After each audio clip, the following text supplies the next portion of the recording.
Hello students, welcome to ITI classes. और आज की इस वीडियो में हम बात करने वाले हैं मेमोरी और सॉफ्टवेयर्स के बारे में। ठीक है, ये जो वीडियो है ये आपका लास्ट पार्ट है बेसिक्स ऑफ कंप्यूटर का। ठीक है। और इससे पिछले पार्ट में हमने हार्डवेयर पढ़ा था, हार्डवेयर के टाइप्स पढ़े थे, बट वो हार्डवेयर जो है वीडियो लंबे होने की वजह से कंप्लीट नहीं हो पाए थे, तो वो उसी का हम आगे अब डिस्कशन कंटिन्यू कर रहे हैं। बट ये अपने आप में एक अलग चीज़ है। आप इसे अभी, अगर आपने पुराना वाला पार्ट नहीं देखा था, ऐसा नहीं है कि आप इसे नहीं समझ सकते, या आपको थोरोली समझ में आएगा। ठीक है, बाद पुराना वाला पार्ट आप आगे पीछे करके देख सकते हो, कोई दिक्कत नहीं है। आप यहाँ पे हो तो इस पार्ट को पूरा देखो, और यहाँ पे आपको सारी चीज़ें समझ में आएंगी कि मेमोरी क्या होती है, कितने इसके प्रकार होते हैं, सॉफ्टवेयर्स क्या हैं, किस तरह के होते हैं। आपके सिलेबस के हिसाब से सारा इसमें कवर कराया गया है। ठीक है। इसके बाद, इस वीडियो के बाद हम बस कुछ इंपॉर्टेंट क्वेश्चंस करेंगे और आपका ये पूरा चैप्टर कंप्लीट हो जाएगा। ठीक है, तो स्टार्ट करते हैं सीधा मेमोरी से। मेमोरी क्या होता है? मेमोरी क्या होता है? What is a memory? तो इसकी डेफिनेशन को मैं एक्सप्लेन करूं इससे पहले मैं आपको बस थोड़ा सा ऐसे ही बायोलॉजिकल अप्रोच बताता हूँ। ह्यूमन ब्रेन क्या होता है? हमारा ब्रेन क्या है? लेट्स से ये कुछ अजीब सा हमारा ब्रेन है। ठीक है, ये हमारा ब्रेन है। हमारा ब्रेन क्या करता है? हमारा ब्रेन क्या करता है? हमारा ब्रेन इंफॉर्मेशन को स्टोर करता है। क्या करता है? इंफॉर्मेशन को स्टोर करता है। स्टोर करने का मतलब आप जानते होंगे ना, इंफॉर्मेशन को इकट्ठा करके रखता है अपने पास में। स्टोर करता है, संग्रहित करता है। ठीक है, इसके बाद डेटा के ऊपर प्रोसेस करता है। डेटा पे प्रोसेस करने का मतलब है कि हम कैलकुलेशंस करनी है, हाथ मूव करना है, इस टाइम सोना है, ये चीजें खानी है, इस तरीके से खानी है। तो उन सब चीजों को आप कह सकते हो कि डेटा पे प्रोसेस करता है, इन्फॉर्मेशन को स्टोर करता है, यानी किसी चीज को इकट्ठा रखता है। लाइक कि हमारा लास्ट ईयर का क्वेश्चन पेपर था, उसमें ये वाला क्वेश्चन पूछा गया था, नहीं मुझे याद है, नहीं मेमोरी मेरी, ठीक है, मेरी मेमोरी स्ट्रोंग है, तो मुझे पता होगा लास्ट ईयर कौन सा क्वेश्चन पूछा गया था मुझसे। तो वो जो है क्या है, एक साल पहले जो हुआ वो एक इन्फॉर्मेशन थी जो मेरे ब्रेन ने स्टोर की हुई है, मुझे अभी तक याद है। ठीक है, अब मैं ये चीज लिख रहा हूँ, अभी आपको बोल रहा हूँ, ये क्या हो रहा है? मैं डेटा के ऊपर प्रोसेस कर रहा हूँ, मेरा दिमाग मुझे बता रहा है कि क्या बोलना है ना, क्या मेरे दिमाग में स्टोर है, इन्फॉर्मेशन को बोल के मैं बता रहा हूँ आपको। ठीक है, तो ये डेटा प्रोसेस हो रहा है। इसके बाद इंस्ट्रक्शंस भी स्टोर करता है। इंस्ट्रक्शंस मतलब देता है भी बोल सकते हो आप, ये स्टोर भी कह सकते हो करता है, कि हाथ मूव करना है, या फिर मुझे कहीं पे चोट लग गई है, फिर कहीं पे मेरा हाथ जल रहा है, तो उसे उस चीज से मुझे पीछे हटाना है हाथ को, इस तरह के सिग्नल्स भी भेजता है। तो ये बेसिक बेसिक से काम होते हैं हमारे ब्रेन के। और ब्रेन, ह्यूमन ब्रेन का ही एक पार्ट होता है मेमोरी, जो मैंने अभी बताया आपको, इन्फॉर्मेशन स्टोर करते हैं हम मेमोरी के अंदर। कहाँ पे? मेमोरी के अंदर। बिल्कुल ऐसे ही कंप्यूटर की मेमोरी होती है, जैसे ह्यूमन मेमोरी होती है, ऐसे ही एक कंप्यूटर मेमोरी होती है। कंप्यूटर मेमोरी का भी बिल्कुल सेम कार्य होता है। वो क्या करती है? इंफॉर्मेशन को स्टोर करती है। यानी कि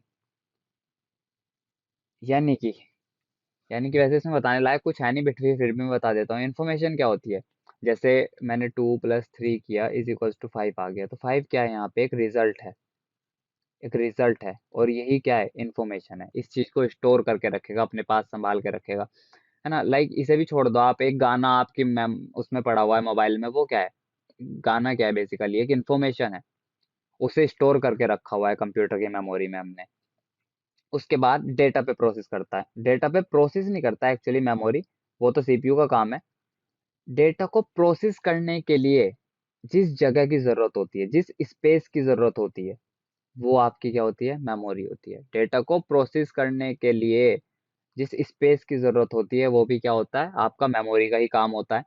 उसके बाद जिस डेटा पे प्रोसेस होगा वो भी, अब देखो आप एक चीज समझो ना, जो आपका डेटा होता है वो क्या हवा में एग्जिस्ट करेगा या हवा में काम होगा? लाइक इसे आप अगर जनरल एग्जांपल से समझो तो ऐसे समझो कि मैं आपको अभी ये स्टार्टिंग में चीजें लंबी इसलिए बता रहा हूँ ताकि आपको आने आने वाले नीचे के जितने भी पार्ट्स हैं, इसके जितने भी स्लाइड्स हैं, वो बहुत जल्दी जल्दी समझ आए। ठीक है, जैसे आपका डेटा है, भाई उस डेटा को भी तो जगह चाहिए। जैसे मैं हूँ, जैसे आप हो, आप भी तो एक कमरे में एक छोटा सा स्पेस ऑक्यूपाई करते हो, एक रूम में आप एक स्पेस ऑक्यूपाई तो करते हो। ठीक इसी तरह जैसे मैंने 2 + 3 लिखा, यहाँ पे 2 और 3 आपका डेटा है। भाई इन चीजों को लिखने के लिए भी तो जगह की जरूरत पड़ी। ठीक है, वही जगह आपकी क्या होती है, मेमोरी होती है।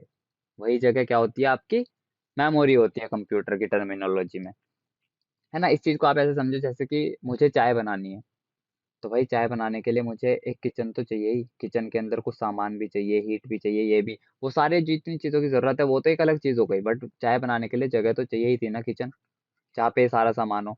तो वही जगह क्या होती है कंप्यूटर में, मेमोरी, जिस डेटा पे प्रोसेस किया जाता है। उसके बाद इंस्ट्रक्शंस, इसके बाद आता है आपका इंस्ट्रक्शंस, यानी कि निर्देश। अब कंप्यूटर निर्देश भी तो कहीं स्टोर करेगा ना, ऐसा तो नहीं है कि मैं कंप्यूटर के अंदर हाथ डाल के बताऊंगा कि 2 और 3 को जोड़ो। मैं कंप्यूटर को एक लाइन लिख के बताऊंगा कि ऐड 2 + 3, तो ये भी अपने आप में कुछ एक तरह का डेटा हुआ, इस चीज को भी स्टोर करेगा, फिर इनको मिलाएगा, जोड़ेगा, तोड़ेगा, और फिर हमें आउटपुट देगा। तो इंस्ट्रक्शंस, डेटा, और जो इंफॉर्मेशन होती है, इन सब चीजों को स्टोर करने के लिए, इन पे काम करने के लिए जिस चीज की कंप्यूटर को जरूरत होती है, वही आपकी क्या कहलाती है, कंप्यूटर मेमोरी। अब इस चीज को इंग्लिश में डेफिनेशन देख लेते हैं। Computer memory is the storage space in the computer where data is to be processed and the instructions required for processing are stored। यही सब चीजें तो मैंने आपको अभी बताई। अब इसमें क्या रह गया डेफिनेशन में समझने को, इजी, तो इसे आप नोट डाउन कर लो खुद ही, ठीक है। समझ में आया आपको मेमोरी क्या होती है? कंप्यूटर के वो सभी अव्यय साधन या माध्यम जहाँ पे कंप्यूटर डेटा के ऊपर प्रोसेस करता है, या फिर जो कंप्यूटर डेटा जहाँ पे रखता है जिस पे प्रोसेस होना है, और वो निर्देश और वो जानकारी, जिन सब चीज़ों की ज़रूरत है कंप्यूटर को और हमें, वो सारी की सारी चीज़ें जहाँ इकट्ठी की जा सके जिस डिवाइस में, वही सारी की सारी आपकी कंप्यूटर मेमोरी होती है।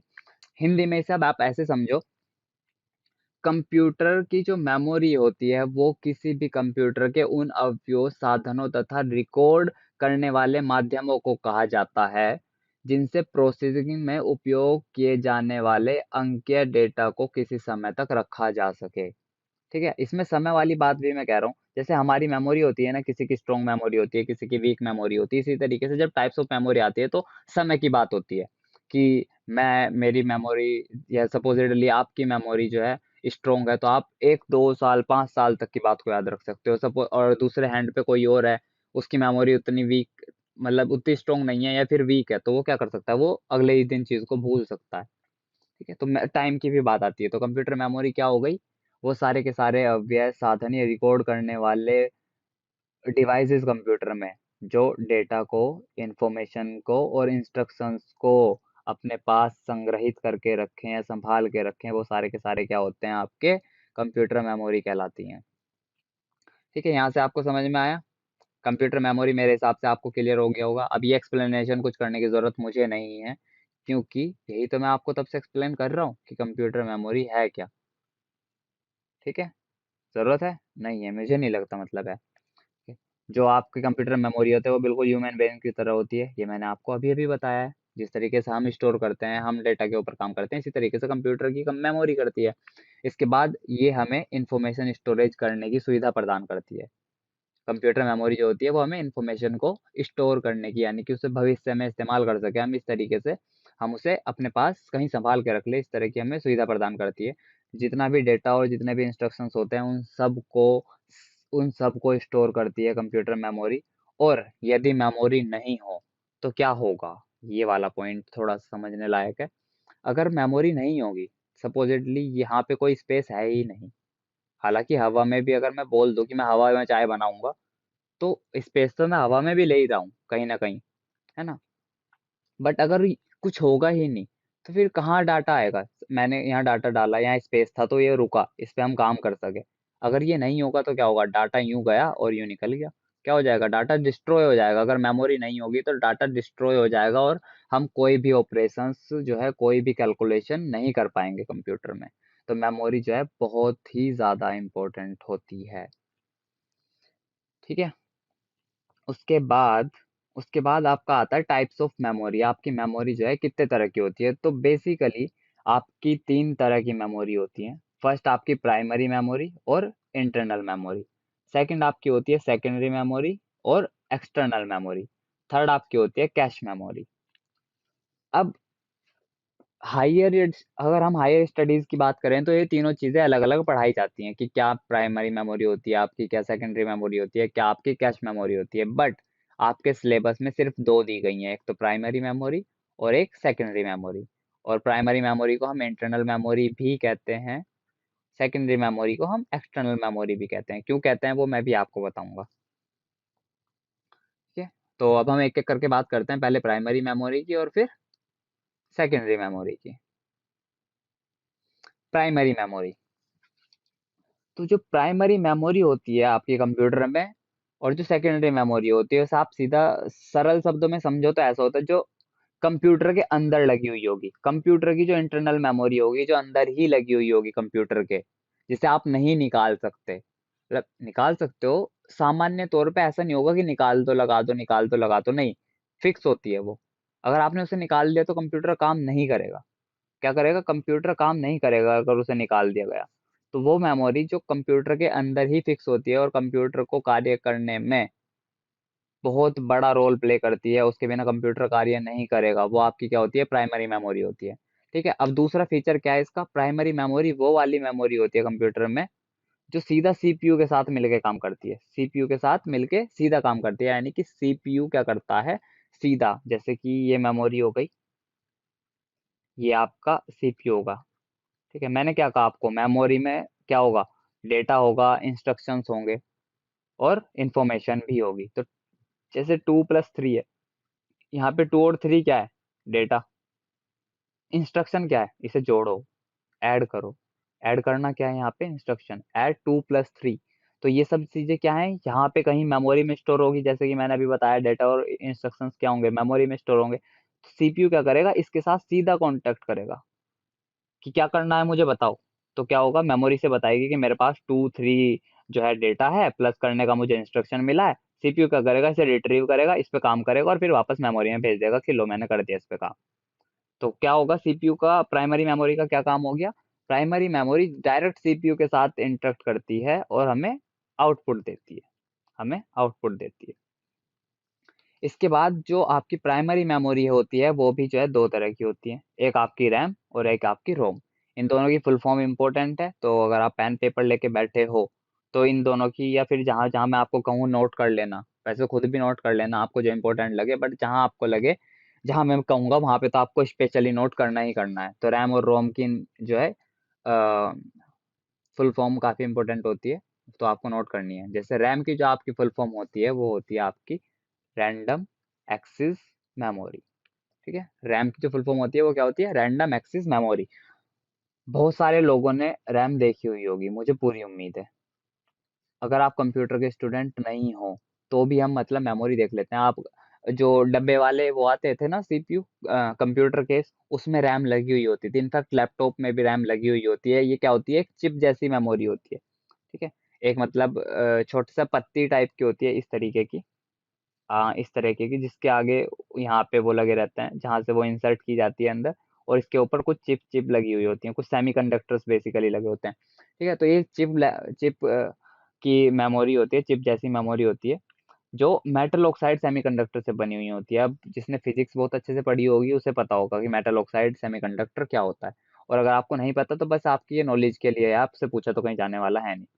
चिप लाइक मेमोरी आपकी जो है मेटल ऑक्साइड सेमीकंडक्टर से बनी होती है। जो आपकी रैम होती है, सॉरी, जो आपकी रैम होती है वो आपकी चिप लाइक मेमोरी होती है जो कि मेटल ऑक्साइड सेमीकंडक्टर से बनी हुई होती है। उसके बाद दूसरी जो फीचर है रैम का वो ये है कि इसके अंदर जितनी भी इंफॉर्मेशन होती है वो सारी की सारी क्या होती है, टेम्परेरी होती है।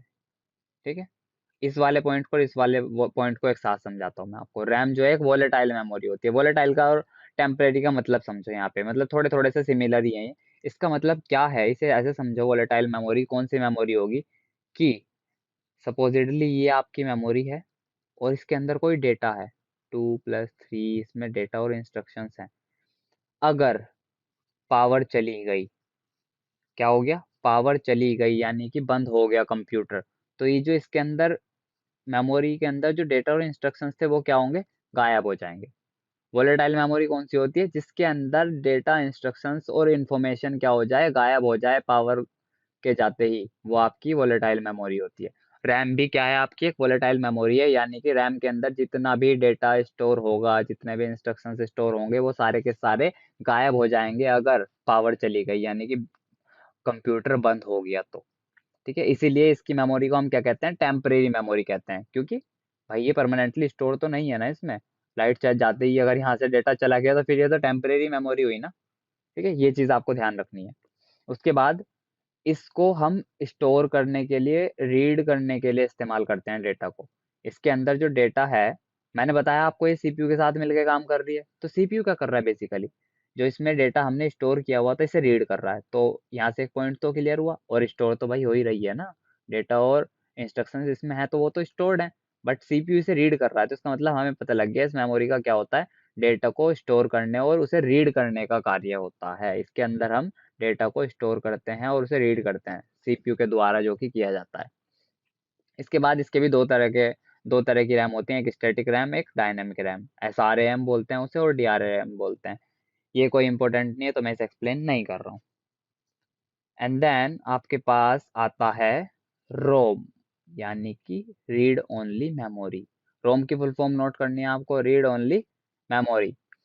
तो जो रीड ओनली मेमोरी होती है आपकी, ये भी क्या है, आपकी प्राइमरी मेमोरी है। क्या है आपकी, प्राइमरी मेमोरी। प्राइमरी मेमोरी मतलब ये भी जो है आपकी कंप्यूटर के अंदर ही लगी हुई होती है, इंटरनल मेमोरी ही है, ध्यान रखना है आपको।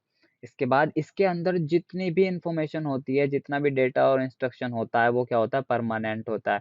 क्या होता है, परमानेंट होता है। इसके जब एग्जाम्पल हम पढ़ेंगे तो आपको पता लगेगा, मतलब पता लगेगा क्या, एहसास होगा कि हाँ परमानेंट ही होता है। प्रैक्टिकल बिल्कुल बात करनी है।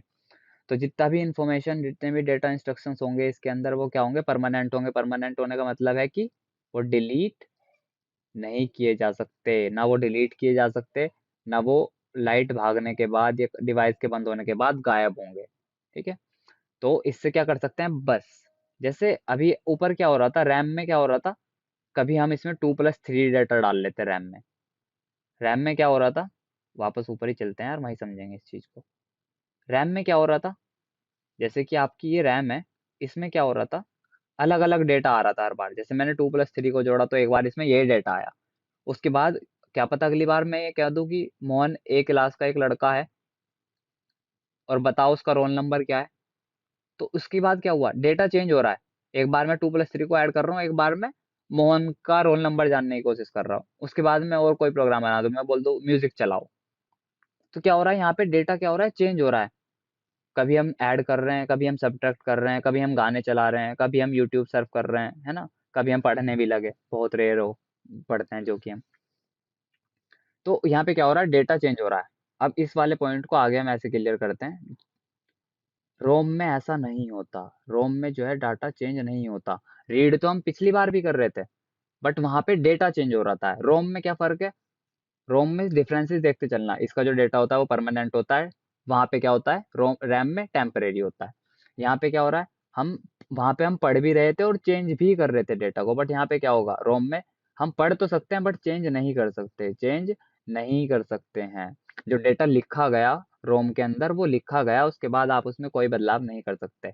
और जितने भी प्रोग्राम्स रोम में स्टोर्ड होते हैं उन्हें हम बायोस कहते हैं। बायोस की फुल फॉर्म नोट करनी है आपको, basic input output system. Basic input output system. ठीक है, स्पेलिंग खुद ढंग से लिख लेना यार, BASIC, बेसिक इनपुट आउटपुट, और सिस्टम की भी आपको पता ही होगी यार। ठीक है, रोम जो है आपकी नॉन वोलेटाइल मेमोरी है। नॉन वोलेटाइल मतलब अगर पावर चली गई तो जो इसके अंदर डेटा इंस्ट्रक्शंस होंगे, जो डेटा इंफॉर्मेशन होगी, वो गायब नहीं होगी, वो लिखी रहेगी। अब इसके एग्जाम्पल पे आ जाते हैं हम।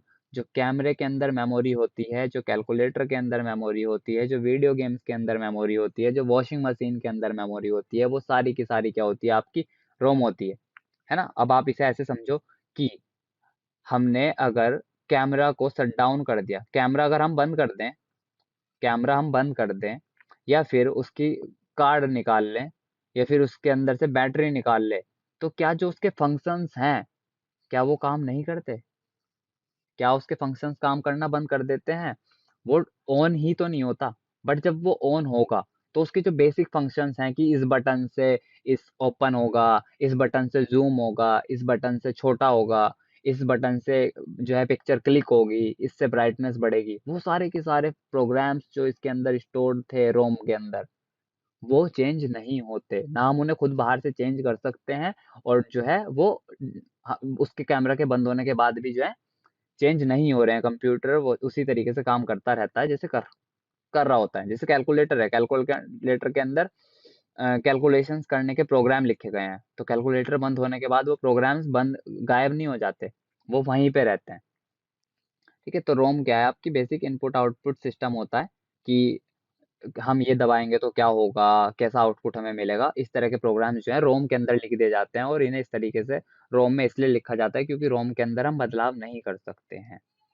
ठीक है, और जिसके टाइप्स होते हैं वो होते हैं P ROM, E P ROM, E P ROM, है ना। इनकी सबकी फुल फॉर्म भी होती है, बट क्योंकि वीडियो लंबी नहीं करनी है तो ये वाला पार्ट स्किप हो रहा है क्योंकि इम्पोर्टेंट नहीं है। बस ये ध्यान रखना आपको अगर पूछ ले कोई तो। उसके बाद आपका रोम हो गया, रैम भी हो गया। इसके बाद हम आ जाते हैं आपके सेकेंडरी या फिर एक्सटर्नल मेमोरी पे। जैसे प्राइमरी मेमोरी कौन सी थी, जो हमेशा कंप्यूटर के अंदर लगी हुई थी। रैम भी कंप्यूटर के अंदर लगती है, आपको पता है, और उसके बिना कंप्यूटर चलेगा नहीं। रोम भी कंप्यूटर के अंदर ही होती है, और उसके बिना कंप्यूटर नहीं चलेगा अगर आप निकाल लो। On the other hand secondary memories के साथ में क्या होता है, ये सारी की सारी रिमूवेबल होती हैं। सारी की सारी रिमूवेबल होती है, आप इन्हें निकाल सकते हो, फिर से लगा सकते हो, फिर से निकाल सकते हो, फिर से लगा सकते हो। तो सारी की सारी जो सेकेंडरी मेमोरी होती हैं वो जनरली बाहर होती हैं कंप्यूटर से, कंप्यूटर के अंदर नहीं होती। ठीक है, ऐसे में बहुत सारे बच्चे ये सोच सकते हैं कि हार्ड डिस्क ड्राइव को आप क्या मानोगे। हार्ड ड्राइव जो होती है आपकी, हार्ड डिस्क ड्राइव, ये तो कंप्यूटर के अंदर लगी हुई होती है। फिर इसे आप इंटरनल मेमोरी कहोगे या एक्सटर्नल मेमोरी कहोगे, तो मैं बता देता हूँ ये दोनों ही होती है। इंटरनल एचडीडी और एक्सटर्नल एचडीडी दोनों ही होती हैं, और दोनों को अलग अलग कहते हैं। जो कंप्यूटर के अंदर लगी हुई होती है उसे इंटरनल हार्ड डिस्क ड्राइव बोलते हैं, और जो कंप्यूटर के बाहर से लगती है, जिसके ऊपर कवर लगा हुआ होता है प्लास्टिक का या फिर क्या कैसा भी केस लग सकता है, वो आपकी एक्सटर्नल हार्ड डिस्क ड्राइव होती है। तो इस पर कोई डिबेट नहीं करनी है। पता लगा आपको। सेकेंडरी मेमोरी आपकी वो सारी की सारी डिवाइसेस जो कंप्यूटर में रिमूवेबल हैं, जिन्हें आप हटा सकते हो और कंप्यूटर कार्य करना बंद ना करे, वो सारी की सारी आपकी एक्सटर्नल मेमोरी होती हैं। एक्सटर्नल मेमोरी आपकी कौन कौन सी होती हैं, USB flash drive, CD, DVD, ये सारी की सारी आपकी फ्लॉपी डिस्क, पेन ड्राइव, ये सारी की सारी आपकी क्या होती हैं, सेकेंडरी मेमोरी होती हैं। और प्राइमरी मेमोरी की तरह सीपीयू के साथ काम नहीं करती हैं सीधा।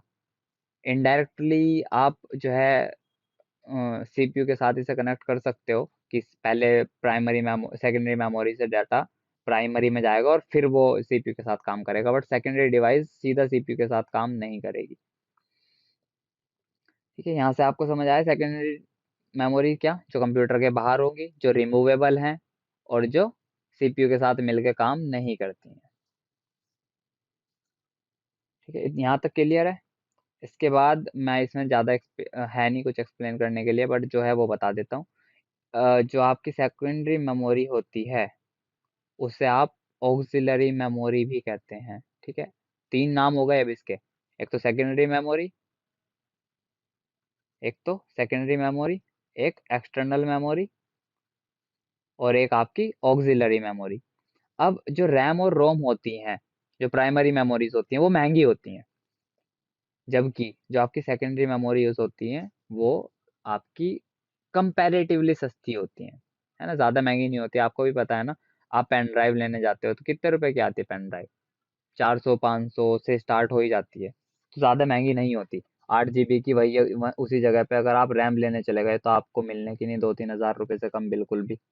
और 8 GB की अगर आप पेन ड्राइव लोगे तो कितने की आ जाएगी, 250 300 400 500 की मैक्सिमम। तो इसके मुकाबले क्या होती है, सस्ती होती है। और क्योंकि ये सस्ती है तो ये क्या कर सकती है, बहुत सारे डेटा को इकट्ठा कर सकती है। जैसे पता है आपको, 500 GB की रैम तो कोई नहीं लेता, है ना। 500 GB की रैम तो कोई नहीं लेता, पर 500 GB की हार्ड डिस्क ड्राइव तो सभी लेते हैं। तो इसका क्या मतलब हुआ यहाँ पे इस पॉइंट का, कि हम सेकेंडरी मेमोरीज में बहुत सारा डेटा बहुत लंबे समय तक बिना उसे खोए स्टोर कर सकते हैं। बस इसकी एक ड्रॉबैक ये है कि इसे रीड करने में और रिट्रीव करने में डेटा को बहुत ज़्यादा समय लगता है। इससे डाटा को वापस निकाल लें, देखा ना, कॉपी पेस्ट करते हैं जब हम, तो उसमें जो है कंपैरेटिवली टाइम बहुत ज़्यादा लगता है, बल्कि प्राइमरी मेमोरीज में ऐसा नहीं है। प्राइमरी मेमोरीज में डाटा ट्रांसफर रेट बहुत ज़्यादा होता है। ये हुआ आपका इसका छोटा सा एक्सप्लेनेशन।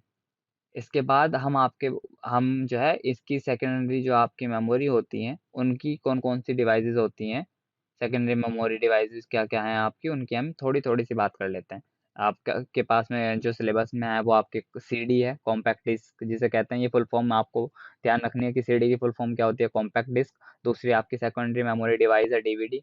क्यों है ये सब की सब? क्योंकि ये सारी की सारी रिमूवेबल है। सीडी भी आप कंप्यूटर में लगा और हटा सकते हो, और इसके अंदर भी जो है आप डेटा स्टोर करके रखते हो, मूवीज, फिल्म, है ना, सॉफ्टवेयर, एप्लीकेशंस, कुछ कुछ जो भी।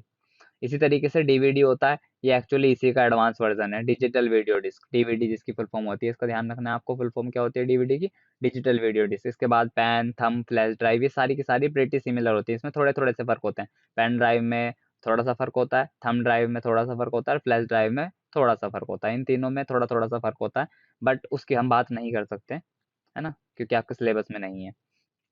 इसके बाद आपकी फोर्थ है फ्लॉपी डिस्क, और आपका पांचवा है मैग्नेटिक टेप।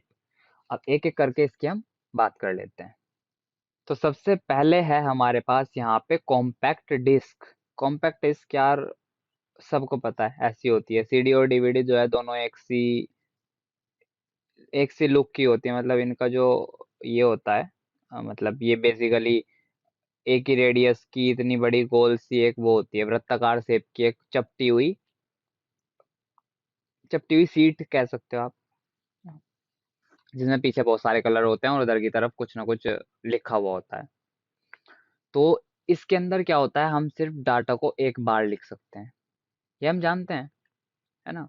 ये कुछ अलग से इन्होंने कोई नई बात नहीं बता दी, हम ये चीज जानते हैं कि इसके अंदर डाटा को लिखा तो एक ही बार जा सकता है, बट पढ़ा कई बार जा सकता है ना। जैसे यार सबसे कॉमन एग्जांपल अगर मैं लूं, वो है आपका शादी की एल्बम। ये सबने देखा होगा। तो जो शादी की एल्बम होती है, जो शादी की एल्बम आती है, अब तो मतलब पेन ड्राइव में आने लगी बस अभी कुछ सालों से, उससे पहले हमेशा से सीडी ही चलती थी। हमें क्या होता था, सीडी या डीवीडी दे दी जाती थी, बेसिकली डीवीडी दी जाती थी, बट वो भी सीडी जैसी होती है। उसमें क्या होता था, हम उन्होंने हमारे जितने भी वीडियोस वो शादी की बनती थी उसमें स्टोर कर देते थे। उसके बाद हम क्या करते थे, बार बार उसे कंप्यूटर में लगा लिया है, डीवीडी सी ड्राइवर में लगा लिया है ना, उस तरीके से लगाया और टीवी पे देखना स्टार्ट। हो क्या रहा था, डेटा तो एक ही बार लिखा गया उसमें, यानी कि वो जो वीडियोस थी वो तो एक ही बार भरी गई, उसके बाद उसे बर्न कर दिया गया, उसके बाद हम उसे मल्टीपल टाइम्स पढ़ते रहे बस, मतलब मल्टीपल टाइम्स देखते रहे। तो क्या ये मैं ये नहीं कह सकता कि ये तो एक तरह की रोम हो गई ना। रोम में भी क्या हो रहा था, हम एक बार डेटा को लिख दे रहे थे और बार बार उस इंफॉर्मेशन को जो उसमें स्टोर थी उसे रिट्रीव कर रहे थे या फिर उसका इस्तेमाल कर रहे थे। और जो इसमें डेटा स्टोर था वो क्या था, परमानेंट। ऐसा नहीं है कि आप इसके बाद इसमें कुछ और डाल दो। अगर इसमें मैंने एक बार किसी की शादी की वीडियो डाल दी और उसे बर्न कर दिया, तो इसके बाद ऐसा नहीं है आप इसमें और कुछ डाल दोगे, गेम डाल दोगे या सॉफ्टवेयर डाल दोगे या म्यूजिक डाल दोगे, कुछ नहीं। एक बार हो गया तो बस हो गया। तो ये क्या होता है, ये भी एक तरह की रोम होती है। अब पहले तो मतलब हम डीवीडी कंप्यूटर्स के साथ में भी वो डीवीडीज के साथ में भी यूज करते थे, डीवीडी राइटर्स रीडर्स के साथ में। अब क्या होता है, ये कंप्यूटर्स के साथ में भी यूज की जाती हैं, जब से हमारे सबके घरों में कंप्यूटर आया है तब से। पहले नहीं होते थे तो हम उन डीवीडीज रीडर से काम चला लेते थे। तो इसके जो एग्जाम्पल होते हैं, एग्जाम्पल भी नहीं कहूंगा मैं, ये कहूंगा कि इसके जो हाँ इस्तेमाल हमने देखे हैं वो क्या है। जहाँ टेलीफोन की डायरेक्टरी होती है ना, यानी कि बहुत सारे नंबर्स हमने एक फाइल में स्टोर कर लिए और उनका जो है एक सीट बना ली, वो इसमें हमने स्टोर कर लिया ताकि हम भविष्य में सीडी को निकाल के, जैसे कि जैसे एयरटेल वाले हैं, है ना, नाम वैसे लेना नहीं था, बट आपको जल्दी समझ में आ जाए इसलिए ले रहा हूँ। जैसे एयरटेल वाले हैं, उनके अलग अलग शहरों में अलग अलग कस्टमर्स हैं। तो वो क्या करेंगे, वो क्या कर सकते हैं, उन्होंने एक एक शहर ले लिया दिल्ली, दिल्ली के नाम से उन्होंने एक सीडी ले ली, उस पे लिख दिया दिल्ली, और दिल्ली की सीडी के अंदर वो सारे के सारे लोगों के नंबर आ गए जो उनके कस्टमर्स हैं, कि ये यहाँ पे है, ये यहाँ पे, ये नंबर ये यहाँ पे चल रहा है हमारा, ठीक है। इसके बाद हम उन्होंने दूसरी सीडी ली मेरठ के नाम से, और उसमें सारी की सारी डायरेक्टरी ले ली अपनी टेलीफोन की। तो इस तरह के काम हम इससे कर सकते थे। जैसे एक लाइब्रेरी है, उसके अंदर कौन कौन सी बुक हैं, उस तरह की सारी इन्फॉर्मेशन हम इसमें स्टोर कर सकते हैं, लीगल इन्फॉर्मेशन कर सकते हैं, फ्लाइट्स का जो टाइम टेबल है वो कर सकते हैं। ये तो हो गए वो वाले जो समझ में नहीं आते, बट ये सारे समझ में आते हैं कि हम इसमें फिल्म ले सकते हैं, गाने ले सकते हैं, गेम ले सकते हैं, सॉफ्टवेयर ले सकते हैं। इस तरह की सारी चीजें हम स्टोर कर सकते थे सीडी में। इसके बाद सेकंड है हमारे पास डिजिटल वीडियो डिस्क, जिसको हम क्या कहते हैं, डिजिटल वर्सटाइल डिस्क भी कहते हैं, डीवीडी। तो डीवीडी की फुल फॉर्म आपको ध्यान रखनी है, डिजिटल वर्सटाइल डिस्क और डिजिटल वीडियो डिस्क। ठीक है, तो ये है कुछ नहीं, बस ये क्या है, सीडी का एडवांस वाला वर्जन है। सीडी का क्या है, एडवांस वर्जन है। सीडी में क्या होता है, सीडी में लेस स्पेस, लेस मेमोरी आप कह सकते हो, कम जगह होती है, यानी कि कम इंफॉर्मेशन को स्टोर कर सकता है। While on the other hand DVD क्या है, डीवीडी में स्पेस ज्यादा होता है, यानी कि ज्यादा मेमोरी होती है, आप ज्यादा डेटा, ज्यादा इंफॉर्मेशन, ज्यादा इंस्ट्रक्शंस को जो है इसमें स्टोर कर सकते हो। ठीक है, ये बिल्कुल शेप में जो है, शेप कैसी होती है इसकी, shape similar to CD, CD के जैसी इसकी शेप होती है। द ओनली डिफरेंस इज कि सीडी में स्पेस कम होता है, डीवीडी में स्पेस ज्यादा होता है। ठीक है, कितना ज्यादा होता है वो भी मैं दिखा देता हूँ आपको। ये जो है एक सीडी के मुकाबले 6 गुना ज्यादा डेटा को स्टोर करने की कैपेसिटी रखती है। डीवीडी क्या है, डीवीडी की जो स्टोरेज कैपेसिटी है वो 6 टाइम्स होती है, 6 गुना ज्यादा होती है सीडी के मुकाबले। और ये क्या है, एक ऑप्टिकल डिस्क स्टोरेज है। ऑप्टिकल डिस्क स्टोरेज जानते हो आप क्या होता है, जिसको लेंस या फिर लाइट या फिर मिरर जैसे मीडियम्स का यूज करके पढ़ा जाता है या लिखा जाता है। क्या हमेशा ध्यान रखना है आपको, जहां भी ऑप्टिकल की बात हो, फिजिक्स में ऑप्टिक्स क्या होता है, जिसमें हम मिरर पढ़ते हैं, लेंस पढ़ते हैं, लाइट पढ़ते हैं। तो ऑप्टिकल डिस्क स्टोरेज का भी मतलब यहाँ पे बिल्कुल सेम है, या तो लेंस का यूज हो रहा होगा, या लाइट का यूज हो रहा होगा, या मिरर का यूज हो रहा होगा, इसे पढ़ने में या फिर इसे लिखने में। अब इस चीज को ऐसे समझो कि जैसे डीवीडी है, डीवीडी में जो जो इन्फॉर्मेशन स्टोर है वो उसे मैं ऐसे अपनी नेकेड आई से तो नहीं देख सकता ना, ऐसे कि मैंने डीवीडी पलटी और मुझे पिक्चर दिखाई देगी डीवीडी के अंदर, नहीं। हम क्या करेंगे, इसे कंप्यूटर में लगाएंगे, कंप्यूटर के अंदर एक ऑप्टिकल रीडर होगा जो इस डीवीडी को पढ़ेगा, फिर उसे कैसे कैसे भाषा में कन्वर्ट करके हमें दिखाएगा, है ना। तो इस तरीके से एक रीडर होता है जो इसे पढ़ता है। इसके बाद आपके पास तीसरा पॉइंट है, a special drive, DVD drive is use to read and write data, जिसकी हम अभी बात कर रहे थे वो आगे यहाँ पे क्या है कि जो चीज इसको पढ़ती है डीवीडी को, या इसे लिखती है, जो इसके अंदर डाटा डालती है, इसके अंदर जो डाटा पड़ा हुआ है उसे जो रीड करती है हमें दिखाती है, उसको हम क्या कहते हैं, डीवीडी ड्राइव कहते हैं, है ना। बचपन में हम जब छोटे थे तब कंप्यूटर नहीं थे, तब हम डीवीडी ड्राइव ही तो यूज करते थे, एल्बम्स वगैरह देखने के लिए, गेम्स देखने के लिए, या गाने सुनने के लिए, जो भी। और जो फर्स्ट टाइम इसका डेवलपमेंट हुआ था वो सोनी, पैनासोनिक और सैमसंग, तीन कंपनी है, तीनों का नाम सुने होंगे हमने। पहले इसका पहली बार इन्वेंट हुआ था, डेवलप किया गया था, इसे तीन कंपनी ने मिलकर डेवलप किया था 1995 में। और इसका मेन यूज मैं आपको फिर से बता देता हूँ, उस टाइम पे और आज भी यही है, हम इसमें वीडियो और डेटा को स्टोर करते थे, क्योंकि इसमें ज़्यादा वीडियो जो होती थी वो क्या होती थी, ज़्यादा साइज की होती थी, वीडियो का जो साइज होता था वो ज़्यादा होता था। तो वीडियो स्टोर करने के लिए डीवीडी को डेवलप किया गया, क्योंकि डाटा ज़्यादा था तो हमें स्पेस भी ज़्यादा चाहिए था, और डीवीडी में स्पेस ज़्यादा होता है। ठीक है, मैंने सड़ा दिया है बिल्कुल, बट समझ आना चाहिए आपको। उसके बाद थर्ड आ जाता है हमारे पास फ्लैश, थंब और यूएसबी ड्राइव। तो ये जितनी भी चीज़ें हैं, ये जितनी भी चीज़ें हैं, they all are pretty much similar. Flash drive, thumb drive और यूएसबी ड्राइव, इसमें ये सारी की सारी जो है वैसे तो ऑलमोस्ट सिमिलर ही होती हैं। इनमें थोड़े थोड़े से डिफरेंस, पर उन डिफरेंसेस की हम यहाँ बात नहीं कर सकते, वरना ये फिर चीज़ डिटेल में हो जाएंगी।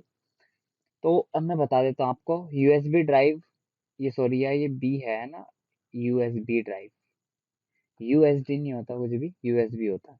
तो यूएसबी ड्राइव और थंब ड्राइव, इन दोनों की तो बिल्कुल सिमिलर होती हैं चीज़ें।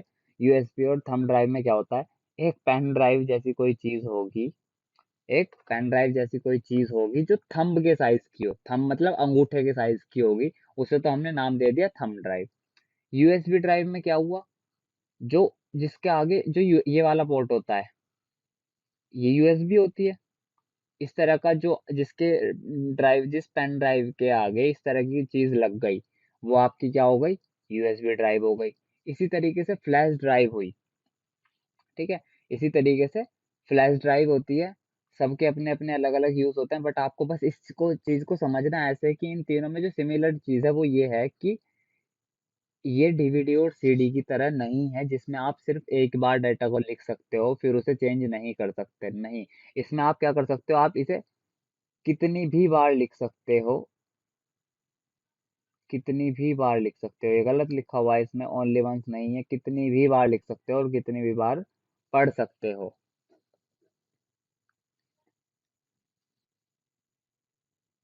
ठीक है। इसका मतलब क्या है कि ये रीराइटेबल होती है, रीराइटेबल होती है, यानी कि आप इसमें डेटा को कितनी भी बार पढ़ सकते हो, कितनी भी बार लिख सकते हो।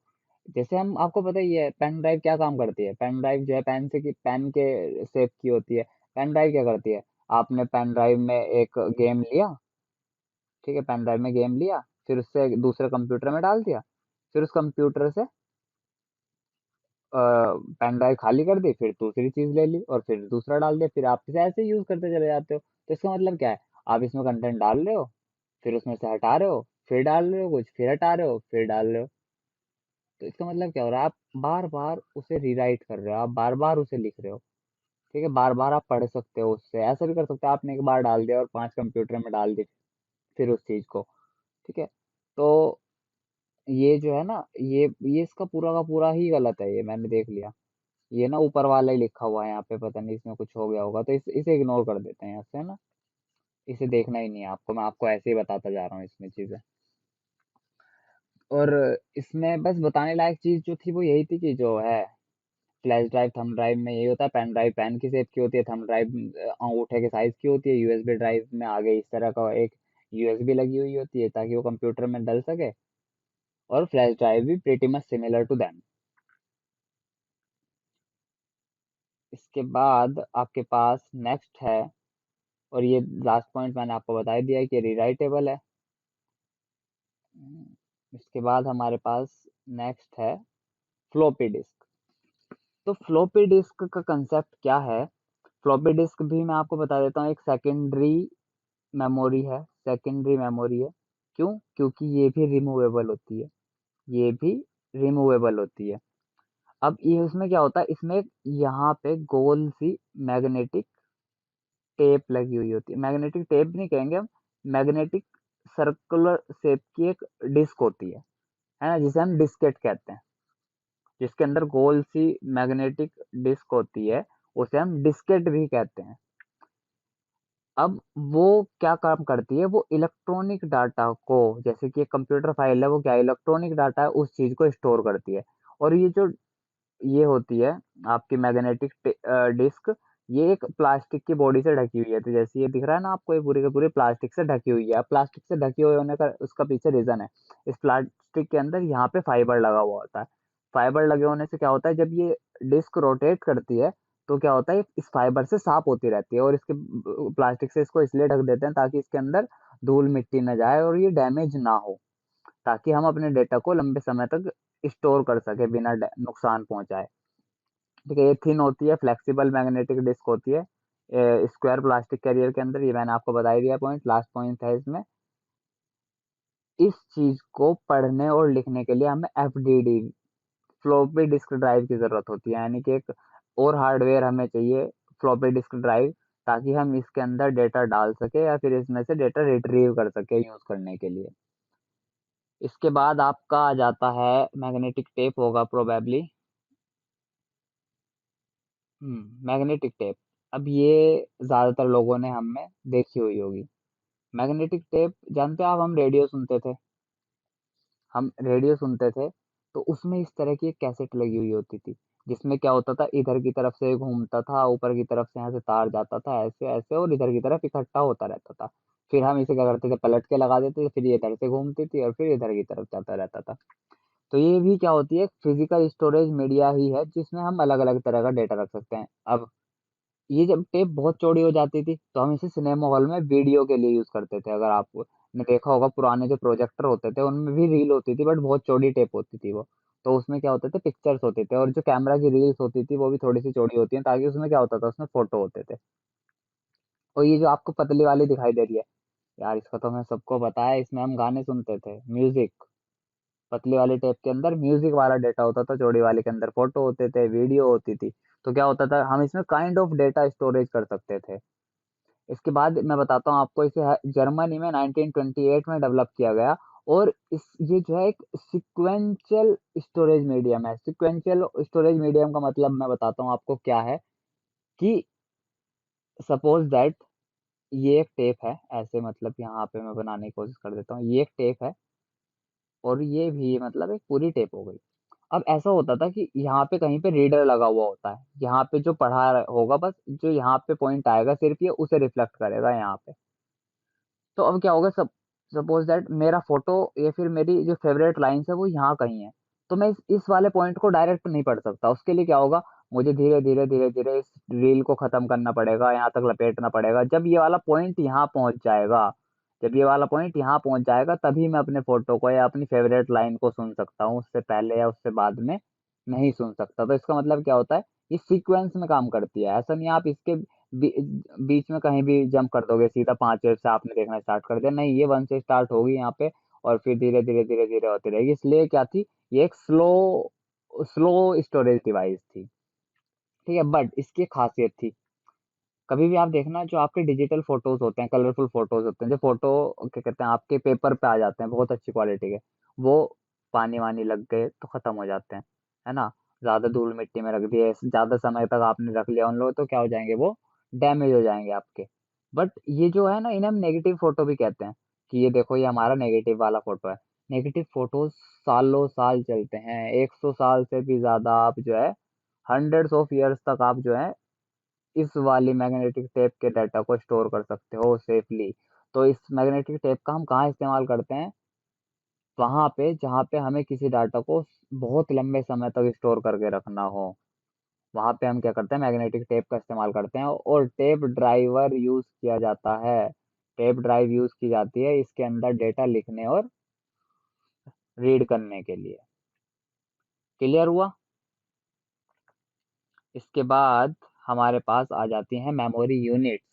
मेमोरी की कौन कौन सी यूनिट होती है, तो हमारे पास बिट होती है, एक निबल होती है, इसके बाद सबसे छोटी यूनिट है हमारे पास, बिट जो है हमारी क्या है, स्मॉलेस्ट यूनिट।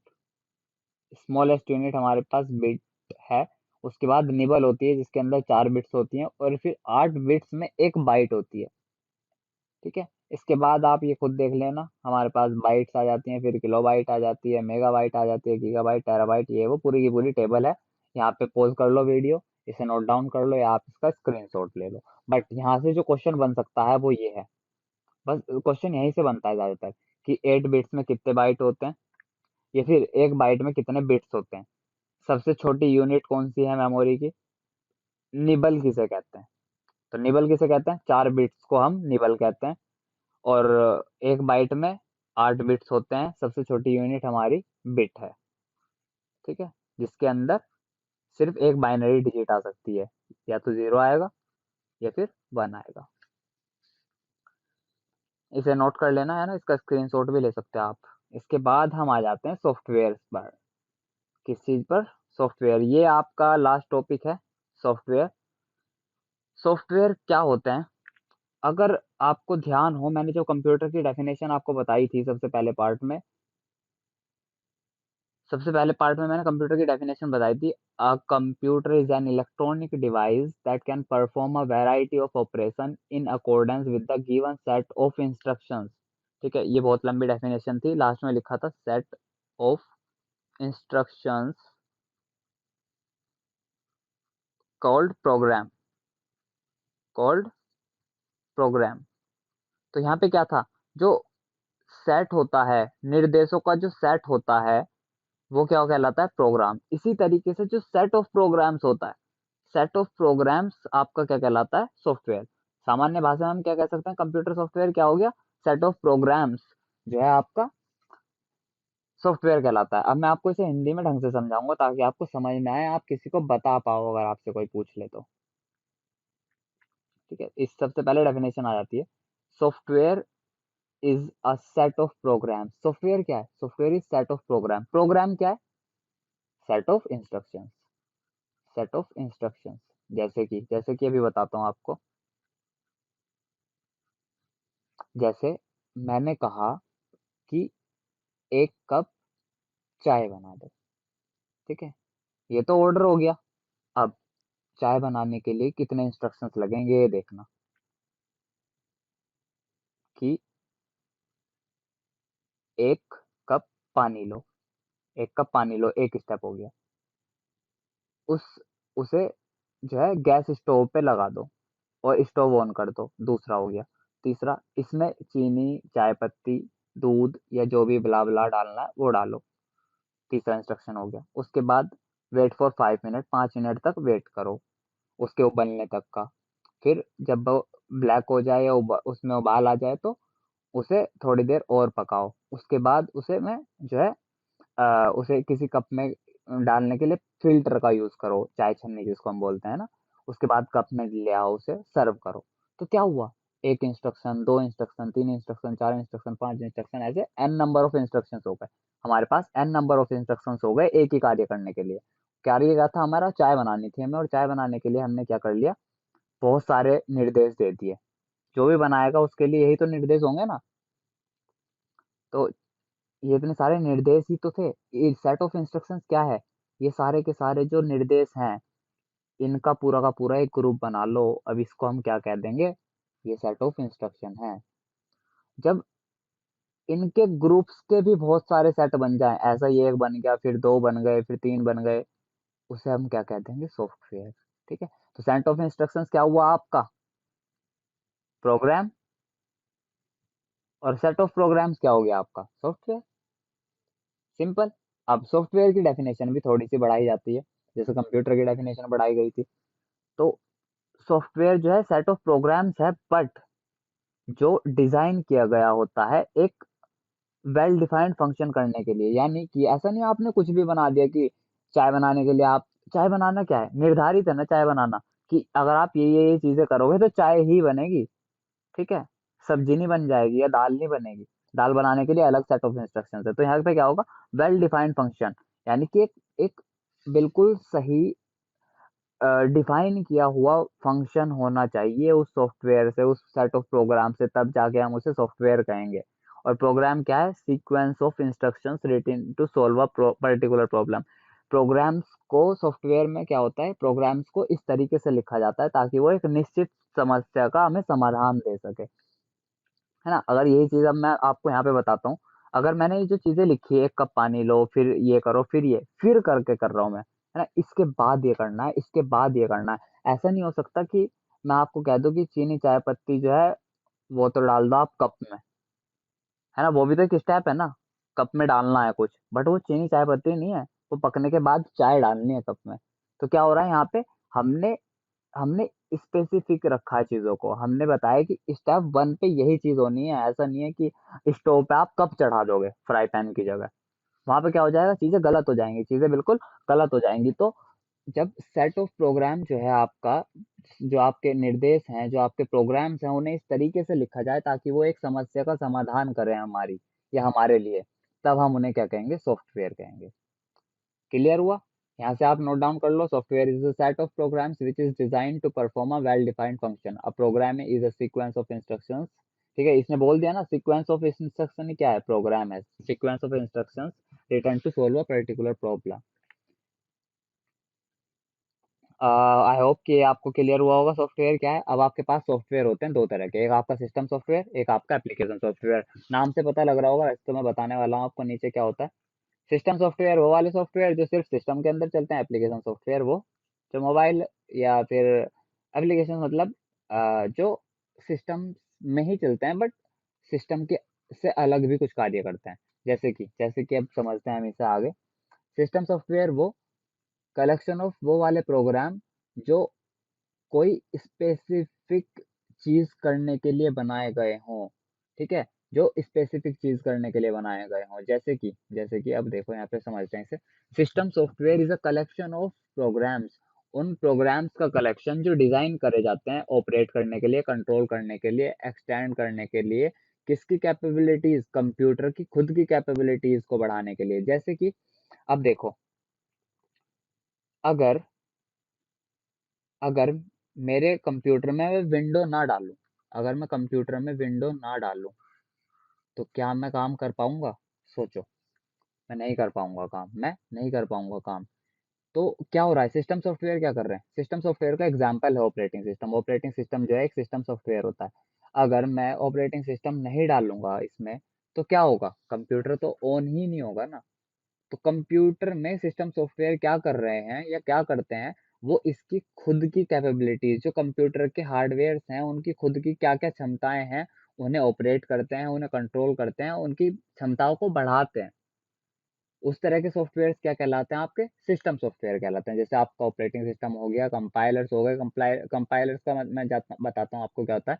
कंपाइलर्स क्या होते हैं, जो कंप्यूटर की भाषा को समझते हैं और उसे दूसरी भाषा में कन्वर्ट करते हैं, या फिर हमारी भाषा को कंप्यूटर की समझने लायक भाषा में कन्वर्ट करते हैं, एक लाइन में या फिर एक एक करके लाइन में। इस तरह के कंपाइलर्स और इंटरप्रेटर्स कंप्यूटर की भाषा के साथ में कम्युनिकेट करते हैं, है ना। वैसा सही काम ऑपरेटिंग सिस्टम भी करता है। तो इस तरह के सॉफ्टवेयर जो सिस्टम के साथ इंटरेक्ट करते हैं, सिस्टम की कैपेबिलिटीज बढ़ाते हैं, सिस्टम को ऑपरेट करने में हमारी मदद करते हैं, वो आपके सिस्टम सॉफ्टवेयर होते हैं। इसके बाद आपका आता है application software.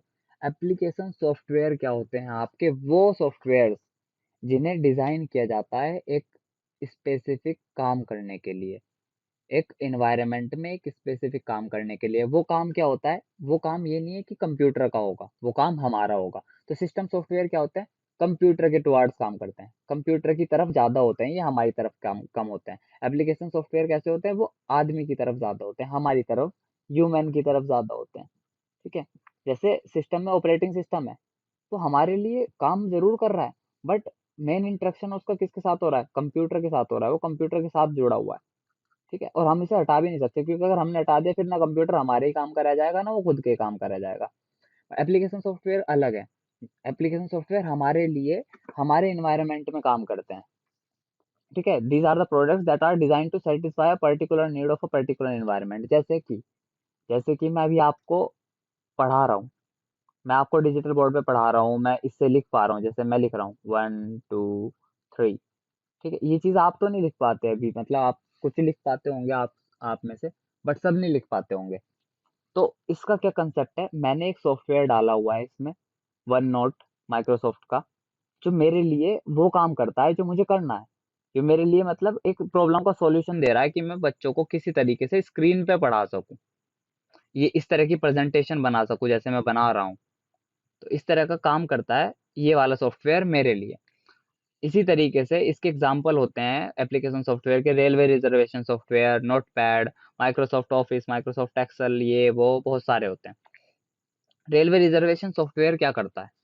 Railway reservation software जो है, रेलवे स्टेशन पे टिकट प्रिंट करने, टिकट बुक करने और उसका रिकॉर्ड रखने का कार्य करता है। ठीक है। ये स्पेशल कार्य हो गया, ये कंप्यूटर के लिए की तरफ काम कम कर रहा है, हमारी तरफ काम ज्यादा कर रहा है। तो हमारे लिए जो सॉफ्टवेयर होते हैं, हमारी प्रॉब्लम का जो सॉल्यूशन दे हमें स्पेसिफिक, वो क्या होते हैं? आपके एप्लीकेशन सॉफ्टवेयर होते हैं। अब इनके भी अपने अपने टाइप्स होते हैं, जैसे कि सिस्टम सॉफ्टवेयर है। सिस्टम सॉफ्टवेयर के भी दो तरह के, मतलब दो फर्दर कैटेगराइज किया गया है इसको। एक सिस्टम मैनेजमेंट प्रोग्राम, एक सिस्टम यूटिलिटीज। ठीक है। अभी भी ये हैं दोनों के दोनों सिस्टम की तरफ ही, बट एक जो है सिस्टम के मैनेजमेंट वाले पार्ट को देखेगा, और एक सिस्टम की यूटिलिटीज को देखेगा। दोनों को आप समझते हैं। जो सिस्टम के मैनेजमेंट प्रोग्राम होते हैं वो आपके डिवाइस के ड्राइवर्स होते हैं, एक, और दूसरा आपका ऑपरेटिंग सिस्टम होता है। उसके बाद जो आपकी सिस्टम यूटिलिटीज है, उसमें आपके एंटीवायरस आते हैं, डिस्क में कंप्रेशन आते हैं, डिस्क फ्रेगमेंटर आते हैं, बैकअप यूटिलिटीज, डिस्क क्लीनर्स, और दो चार और आते होंगे आपके सिलेबस में, इतना ही है तो इतना ही मैं आपको बता रहा हूँ। उसके बाद एप्लीकेशन सॉफ्टवेयर में भी दो तरह के होते हैं। एक होते हैं जनरल पर्पस का सॉफ्टवेयर। जनरल पर्पस सॉफ्टवेयर वो वाले सॉफ्टवेयर होते हैं जो किसी भी सामान्य कार्य को करने के लिए इस्तेमाल किया जाता है, और लगभग लगभग सभी के कंप्यूटर में एक जैसा कार्य करते हैं, और हम सभी लोग उसका इस्तेमाल भी करते हैं। उसके बाद होते हैं आपके स्पेशल पर्पस सॉफ्टवेयर, जो हर आदमी इस्तेमाल नहीं करता, अलग अलग ऑर्गेनाइजेशन में, अलग अलग डिपार्टमेंट या कल्चर में और इन्वायरमेंट में उसका अलग अलग इस्तेमाल किया जाता है। जैसे जो जनरल पर्पस सॉफ्टवेयर है आपके, वो है word processor, presentation, spreadsheet, image editor, है ना। और इसमें बहुत सारी लिस्ट में ऐड कर सकता हूँ, जैसे image viewer, VLC media player, ये वो जितने भी मतलब कॉमन सॉफ्टवेयर है, ये जन सामान्य तौर पे हर इंसान यूज करता है, घरों में जो कंप्यूटर होते हैं उनमें, और सबके लिए एक तरीके से कार्य करते हैं। तो इस तरह के जो आपके सॉफ्टवेयर होते हैं वो जनरल पर्पस सॉफ्टवेयर होते हैं। और जो उसके बाद आपके स्पेशल पर्पस है सॉफ्टवेयर है, वो क्या होता है, वो एक स्पेशल काम को करने के लिए डिजाइन किए जाते हैं बस। और वो स्पेशली एक जगह पे भी मिलेंगे आपको, ऐसा नहीं है हर जगह फिर वो आपको मिलेंगे। जैसे रिजर्वेशन सिस्टम जो होता है वो सिर्फ आपको रेलवे स्टेशन में मिलेगा, स्कूल में नहीं मिलेगा, बैंक में नहीं मिलेगा, कहीं नहीं मिलेगा। इस तरीके से जो आपका अटेंडेंस सिस्टम सॉफ्टवेयर बना होगा, है ना, कि आपने अपना थंब लगाया किसी ऑर्गेनाइजेशन में जाके, या स्कूल में अटेंडेंस लगाई अपने थंब से, तो बस वो वही काम कर सकता है। उसके बाद आप ऐसा नहीं कर सकते कि इसे गाने चला दो इससे, या फिर घर में ला के लगा लो उसको। लगा सकते हैं बट वो बना नहीं है घर के लिए। इसी तरीके से जो बिलिंग का सिस्टम होता है ना आपका, चाहे वो किसी मॉल में से आपने शॉपिंग की हो वो वाला सॉफ्टवेयर हो, या फिर आपका जो है इलेक्ट्रिसिटी, घर का जो बिजली का बिल आता है वो हो, इसी तरीके से आपका रिपोर्ट कार्ड जनरेटर है। ये सारे के सारे एक स्पेशल कार्य करने के लिए बनाए गए सॉफ्टवेयर हैं, और इन्हें इसलिए हम क्या कहते हैं, स्पेशल पर्पस सॉफ्टवेयर। ठीक है, तो यहाँ पे आपका ये हो गया है चैप्टर खत्म। अरे बहुत लंबा था यार चैप्टर सच में, बट यहाँ ये आपका चैप्टर खत्म हो जाता है। और इसके साथ में ये वीडियो भी खत्म हो रही है, और ये वाला आपका चैप्टर भी कंप्लीट हो रहा है। इसके बाद हम देखते हैं क्या करना है हमें आगे, मतलब ऑब्वियस नेक्स्ट चैप्टर ही करेंगे बट इंपॉर्टेंट क्वेश्चंस भी कवर करेंगे। तो यार पढ़ो आराम से, ठीक है। और वीडियो को जितनी बार देखना हो समझने के लिए उतनी बार देखो। कुछ चीज़ ना समझ आए अगर, तो कमेंट ड्रॉप करो मुझे, है ना। अब रेगुलरली वीडियोस आ रही हैं, पढ़ना है आप लोगों को। Okay, bye.